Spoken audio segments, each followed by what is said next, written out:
எல்லாருக்கும் வணக்கம். நான் தான் உங்கள் கோமாளி. இன்னைக்கு நம்ம பிரதிபிம்பம் எபிசோட் 1ல் இருக்கும். என்னடா இது பிரதிபிம்பம் அப்படின்னு வந்து கேட்டுட்டிங்கன்னா ஒன்றும் இல்லை, உங்களோட ரிஃப்ளெக்ஷன் தான் நான். அதாவது நீங்கள் இந்த சொசைட்டி பார்த்து கேட்கணும்னு நினைக்கிற கேள்வியை உங்கள் சார்பாக இருந்து நான் கேட்க போகிறேன். உங்களுக்கு ஒரு புரியுற மாதிரி எக்ஸாம்பிளோட சொல்லணும்னா, ஒரு ஸ்டூடெண்ட் ஒரு டீச்சரை பார்த்து கேட்கணும்னு நினைக்கிற கேள்வியை அந்த ஸ்டூடெண்ட் டேரெக்டாக ஒரு மூஞ்சிக்கு நேரம் கேட்க முடியாத கேள்வியை நான் கேட்க போகிறேன். ஸோ அதான் இந்த பிரதிபிம்பத்தோட மெயின் கான்செப்டே. அதோட ஃபஸ்ட் எபிசோடில் தான் இன்றைக்கி நம்ம இருக்கோம். இன்றைக்கி நம்ம இதை பற்றி பார்க்க போகிறோன்னு வந்து பார்த்துட்டிங்கன்னா, engineering is equal to Swiggy.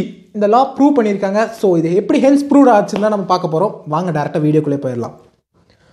இந்த சொசைட்டி லிவிங் ஸ்டைல், அதாவது இந்த லிவிங் ஸ்டைலை 3 கிளாஸாக பிரிச்சிருக்காங்க. Low class, middle class, high class. இந்த வீடியோ மெயினாக மிடில் கிளாஸ் ஃபேமிலிக்கு பக்காவாக பொருந்தும்.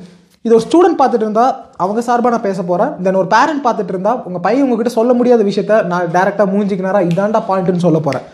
So engineering is equal to Swiggy. இது எப்படி ப்ரூவ் ஆகுதுன்னு பார்க்குறதுக்கு முன்னாடி ஒரு மிடில் கிளாஸ் ஃபேமிலியோட பையனோட லைஃப் எப்படி ஸ்டார்ட் ஆகுதுன்னு பார்ப்போம். பாதி பல் முளைச்ச வயசுலேயே பால்வாடியில் சேர்த்திடுவாங்க. அந்த பையனை வேறு வழி இல்லாமல் போயிடுவான். கஷ்டப்பட்டு ஓடி 12th வரைக்கும் வந்துடுவான். 12th வரைக்கும் வரக்கு முன்னாடி, அதாவது 11th அப்போவே டிசைட் பண்ணிடுவாங்க, என் பையன் வந்துட்டு இன்ஜினியரிங் தான் படிக்கணும்னு. இன்ஜினியரிங் படித்தா கல்யாண பத்திரிக்கு பின்னாடி பிஇன்னு கெத்தா போடலாம். அப்போ தான் பங்காளி என் பையன் பிஇடான்னு சொல்கிற கெத்தாக இருக்குன்னு சொல்லிட்டு அந்த பையனை வேறு வழி இல்லாமல் பிஇக்கு தான் ஃபோர்ஸ் பண்ணுவாங்க. நேச்சுரலாக வந்துட்டு 12th முடிச்சோன்னா பிஇ காலேஜில் கொண்டு போய் சேர்த்து விட்ருவாங்க. இதில் இந்த பிஇயில் வந்து பார்த்துட்டிங்கன்னா இந்த சிஇ, ஐசி, ஐசிஎஸ் டிபார்ட்மெண்ட்லாம் வந்துட்டு செகண்டரி தேர்ட் டிபார்ட்மெண்ட்டாக தான் இருக்கும். மெக்கானிக்கல் தான் ஃபஸ்ட் ஆப்ஷனாக இருக்கும். ஏனே தெரில, மெக்கானிக்கல் அப்படி கிடைக்கலனாலும் அதோட ரிலேட்டடாக மெக்கானிக்கல் கோர் ரிலேட்டடாக இந்த ஆட்டோமொபைல் அந்த மாதிரி தான் செகண்ட் ஆப்ஷனாக இருக்கும். இந்த சிஇ, ஐசி டிபார்ட்மெண்ட்லாம் மோஸ்ட்டாக அவ்வளோக்கா ப்ரிஃபர் பண்ண மாட்டாங்க. அதாவது கிடைக்கலன்னா அதுக்கு ஓடி போவாங்க. மோஸ்ட் ஆஃப் த பேரண்ட்ஸோட மைண்ட் செட் அப்படி தான் இருக்கும். ஏனே தெரில, இதெல்லாம் என்ன ஏதுன்னே தெரியாது அந்த பையனுக்கு. அந்த பையன் அப்போ தான் ஏழமறி பட்டு நான் ஜெனட்டிக் இன்ஜினியரிங் ஆகணும், ரோபோட் படம் பட்டு நான் ரோபோட் செய்யணும்னு ஆசையோடு இருப்பான். அந்த கனவெல்லாம் குப்பையோட போய் மெக்கானிக்கல் இன்ஜினியரில் போய் சேருவான். அவனுக்கு அங்கே என்ன இருக்குன்னே தெரியாது. சரி, நான் மட்டும் தான் இப்படி அந்த வந்திருக்கேன் கிளாஸ்க்குள்ளே போனால் அங்கே உட்காந்துருக்க 100 பேர்த்தில் 90 பேர் வந்துட்டு எதுக்கிட்ட சேர்ந்தோன்னே தெரியாமல் தான் வந்து உட்காந்து மண்டை சொரிஞ்சுக்கிட்டு இருப்பானுங்க. சரி வாடா சேர்ந்தாச்சு படித்து முடிச்சிடலான்னு ஆரம்பிப்பான். அப்படியே செகண்ட் இயர் தேர்ட் இயர் வரைக்கும் போயிடுவான். தேர்ட் இயர் போனதுக்கு அப்புறம் வந்துட்டு அந்த காலேஜ் அவனை பார்த்து ஒன்று கேட்கும், தம்பி யாரெல்லாம்ப்பா பிளேஸ்மெண்ட்டு, யாரெல்லாம்ப்பா ஹையர் ஸ்டடி வந்து பேரை கொடுப்பா அப்படின்னு சொல்லிட்டு அவனுங்க பாட்டுக்கு ஜாலியாக போயிடுவானுங்க. அப்போ தான் காலேஜில் ஒரு கிளாஸில் வந்துட்டு ஒரு ஹாட்டஸ்ட் டாபிக் ஸ்டார்ட் ஆகும். இருக்கப்பட்டவன் மார்க் இருக்கப்பட்டவன் எல்லாம் வந்துட்டு நான் ஹையர் எஜுகேஷன் போகிறேன்டா கிளம்புறேன்டான்னு ஓடிடுவான். இன்னும் கொஞ்சம் பேர் நான் எங்கள் அப்பன் தொழில் இருக்க பார்க்க போகிறேன்னு ஓடிடுவான். இன்னும் கொஞ்சம் பேர் நான் பேங்க் வேலைக்கு போக போகிறேன், நான் கவர்மெண்ட் வேலைக்கு தான் போக போகிறேன்னு ஏதோ எக்ஸாம் எழுத ஓடி போயிடுவான். இந்த மிடில் பெஞ்சில் உட்காந்துருக்க நம்ம மிடில் கிளாஸ் பையன் தான் சார் பிளேஸ்மெண்ட் அப்படின்னு சொல்லிட்டு கை தூக்கிட்டு முன்னாடி போவான். அவனுங்களும் வேறு வழியெல்லாம் வாப்பா தம்பி பிளேஸ்மெண்ட் தானே நான் வாங்கி தரேன்னு கூப்பிட்டு போவான். ஒரு 10 கம்பெனி தான் வரும். அந்த 10 கம்பெனியில் 3 கம்பெனி தான் கோர் கம்பெனி வரும். அந்த 3 கம்பெனியில் போய் கோர் கம்பெனியில் உட்காந்து அவன் கேட்குற நம்மளுக்கு புரியாது, அவன் சொல்கிற நம்மளுக்கு புரியாது, நம்ம சொல்கிறது அவனுக்கு புரியாமல் ஒரே கான்ட்ரவர்சியாக போய் அந்த கோர் கம்பெனியில் மேக்ஸிமம் நிறைய பேருக்கு கிடைக்காது, கொஞ்சம் பேருக்கு கிடைக்கும், அவ்வளோதான். அதுக்கப்புறம் தான் வந்துட்டு நம்ம தக் லைஃப் டீம் போட்டு ஐடி கம்பெனிக்காரன் உள்ளே வருவான். ஐடி கம்பெனிக்காரன் வந்துட்டு இந்த ஐடி டிபார்ட்மெண்ட் சிஎஸ் டிபார்ட்மெண்ட்டில் எடுக்கிறானோ இல்லையா, கண்டிப்பாக இந்த ஆட்டோமொபைல் மெக்கானிக்கல் டிபார்ட்மெண்ட்டில் கண்டிப்பாக எடுப்பான். ஏன்னா அப்போ தான் பாதி ரேட்டில் பசங்களை தூக்கிட்டு போக முடியும். இந்த மிடில் கிளாஸ் பசங்களுக்கு எப்பவுமே ஒரு ஹேபிட் இருக்கும், எப்பவுமே ஒரு மைண்ட் செட் இருக்கும். அதாவது அவங்க இவ்வளோ நாள் அவங்க அப்பா அம்மா கஷ்டப்பட்டாங்க, சரி நம்ம வேலைக்கு போயாவது அவங்க உட்கார வச்சு சாப்பாடு போகணும்னு நினச்சிட்டு சரி அவன் அந்த மெக்கானிக்கல் சைடில் தான் போகணுன்னு ஒரு கனவுல இருப்பான். பட் அதெல்லாம் தூக்கி வீசிட்டு சரி ஐடி கம்பெனிக்கு தான் போய் உட்காரலான்னு போய் உட்காருவான். ஐடி வேலைக்கு போவோம். அதுலேயும் வந்து பார்த்துட்டிங்கன்னா இப்போ வந்துட்டு கோடியாக வந்துட்டு ஒவ்வொரு வருஷமும் இன்ஜினியரிங் ஸ்டூடெண்ட்ஸ் வெளியே வராங்க. ஸோ ஐடி கம்பெனிக்காரனும் கொஞ்சம் பேர்த்து தான் வெளியே எடுப்பான். மீதி இருக்கவங்களாம் வந்துட்டு என்ன ஆகிறாங்க, எதுக்கு இந்த நிலமை முதல்ல வந்துச்சு அப்படின்னு ஒரு கேள்விக்குறி போட்டு வச்சுக்கோங்க. இதோட காரணத்தை நான் சொல்கிறேன். இப்போ நான் வந்துட்டு உங்கள் ஒரு பையன் உங்ககிட்ட சொல்லணும்னு நினைக்கிற விஷயத்தை தான் நான் உங்ககிட்ட சொல்ல போகிறேன். ஸோ தயவு செஞ்சு இது கேளுங்க. ஒவ்வொரு ஸ்டூடெண்ட்டும் ஒவ்வொரு கல், அந்த கல்லை வந்துட்டு கரெக்டாக செதுக்கணும். அதுக்கு அந்த சிப்பி வந்துட்டு பர்ஃபெக்டாக இருக்கணும். அந்த சிப்பி வேறு யாரும் இல்லை, ஒரு டீச்சரும் ஒரு பேரண்ட்ஸும் தான். ஒரு ஸ்டூடெண்ட் வந்துட்டு டீச்சர்ஸோட இருக்கிற டைம் தான் ரொம்ப ஜாஸ்தி பேரண்ட்ஸோட இருக்கிறதோட.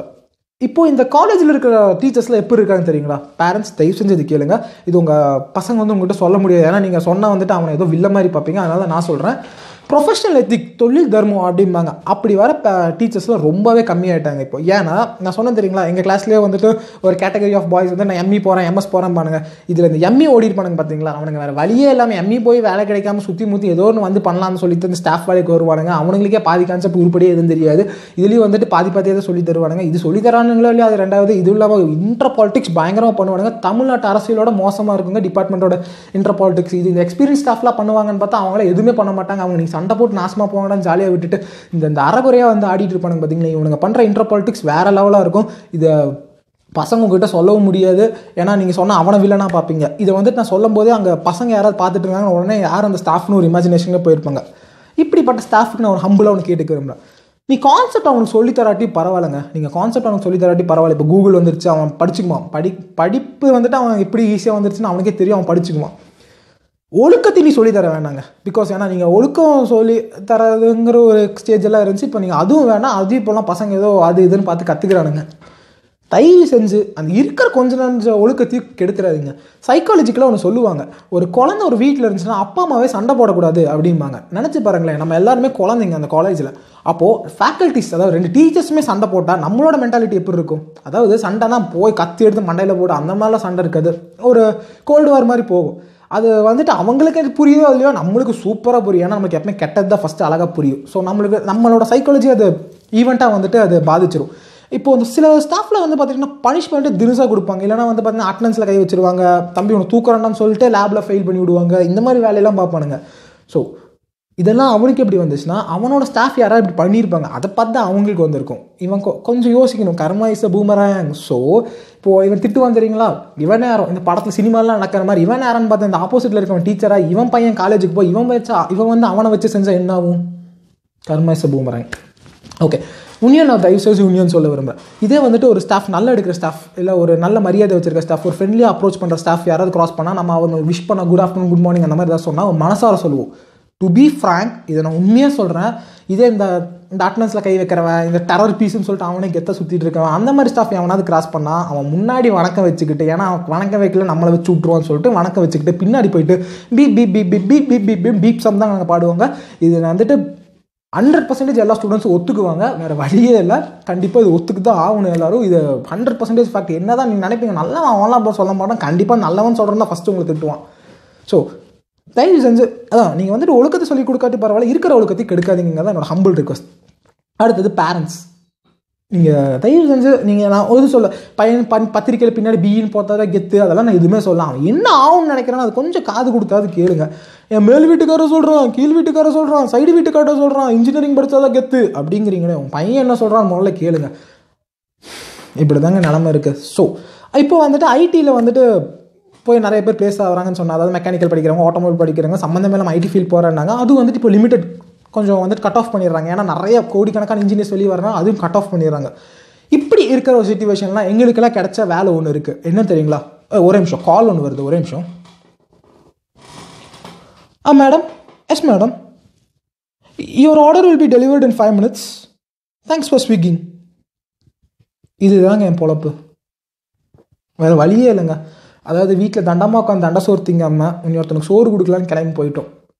இப்போ இந்த சொசைட்டின்னு ஒன்று சொல்லுவாங்க பார்த்தீங்களா, அவங்க சும்மாவே இருக்க மாட்டானுங்க. இப்போ அந்த பேரண்ட்ஸை பார்த்து ஒன்று கேட்பாங்க, என்னப்போ உன் தம்பி பையனு இன்ஜினியரிங்லாம் படிக்க வச்சு இந்த வேலை பார்க்குறோம் அப்படின்னு கேட்பாங்க. அப்போ நீங்கள் எதுவுமே பேரண்ட்ஸ் டென்ஷன் ஆகிக்காதீங்க. கூலாக சில்லாக ரிலாக்ஸாக அவங்ககிட்ட கேளுங்க.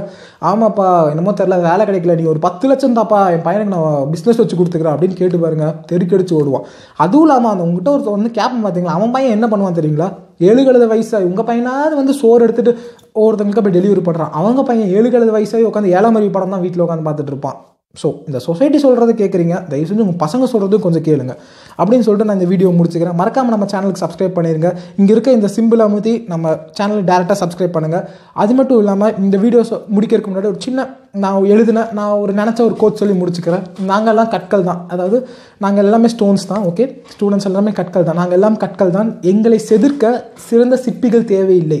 நாங்களே எங்களை செதுக்கிக் கொள்ளும் அளவு திறமை வந்தது எங்களுக்கு நீங்கள் நல்ல ரொம்ப தூய தமிழ் வரல, நான் போல்டான சாதாரண தமிழே சொல்லிடுறேங்க. நாங்கள் எல்லாம் கல் தான். ஸோ நீங்கள் எங்களை செதுக்கும் சிற்பியாலாம் இருக்க வேணாங்க. எங்களை நாங்களே கெத்தாக இப்போ செதுக்கிக்க ஆரம்பிச்சிட்டோம். நீங்கள் என்னவா இருக்கணும்னா எங்கள் அந்த ஒளியாகவும் சுத்தியலாகவும் இருங்க, அது போதும் அப்படின்னு கேட்டுட்டு நான் இந்த வீடியோ முடிச்சுக்கிறேன். மறக்காமல் நம்ம சேனலுக்கு சப்ஸ்கிரைப் பண்ணுங்கள். அடுத்த பிரதிபிம்பம் சீரீஸில் நான் என்ன பேசணும், இல்லை நீங்கள் என்ன நினைக்கிறீங்க அதை நான் பேசணும்னு நினச்சா மறக்காமல் கமெண்ட் பாக்ஸில் போடுங்க. மறக்காமல் நம்ம சேனலுக்கு சப்ஸ்கிரைப் பண்ணுங்கள். நன்றி, வணக்கம்.